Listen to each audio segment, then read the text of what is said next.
Unfortunately, in the last 20 years, we have yet to identify a reliable biomarker. There have certainly been a number of studies looking at predictive models for angiogenesis inhibition, both in the context of bevacizumab and ramucirumab, as well as a whole fleet of tyrosine kinase inhibitors that target angiogenesis, and we are betting zero.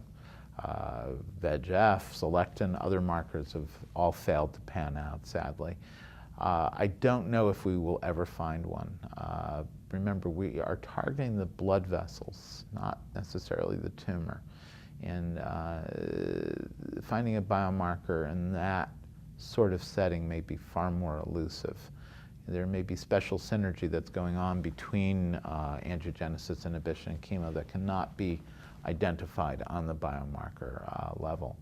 We do know certain patients who are destined to do poorly with at least bevacizumab, and that includes squamous cell and folks who have baseline cavitating lesions. It has nothing to do with efficacy. It has everything to do with toxicity and the risk for hemorrhage.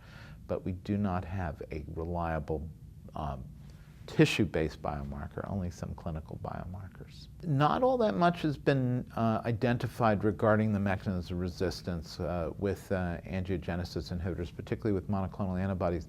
Intriguingly, we have studies in colorectal carcinoma where we have looked at continuing bevacizumab beyond progression in combination with other agents compared to second-line treatment alone, and have actually observed a survival advantage. So it may be wrong to empirically stop the angiogenesis inhibitor. But that same question was asked in the context of the AVAL trial in advanced non-small cell lung cancer. Of course, we were looking at the standard second-line regimens of that time, which were docetaxel, pemetrexed, and gefitinib or erlotinib, not immunotherapy. And that trial, sadly, was negative. Intriguingly, there was some hint, not so much second line, but third or fourth line, that we see a PFS benefit, but it did not translate into a survival advantage.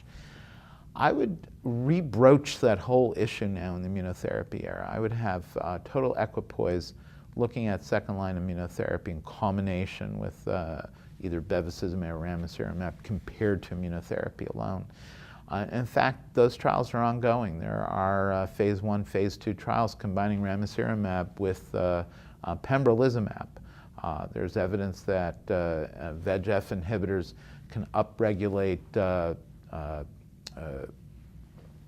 T-cell expression and VEGF, which can lead to immunotherapy resistance, and that the IOs can reverse that and maybe potentially work in synergy with angiogenesis inhibition. And in fact, clinically, this may be panning out. The response rates in the phase 1, phase 2 for ramucirumab and pembro is about 35%, nearly double what we'd observe with immunotherapy alone.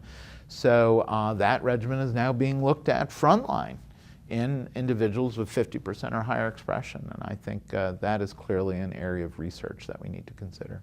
I would strongly suspect that the angiogenesis continues to be a major element in tumor growth beyond the initial therapy, and that we need to devise more creative ways of targeting angiogenesis in individuals whose disease has progressed on usually a combination of angiogenesis inhibition and chemo. We've not figured that out as yet.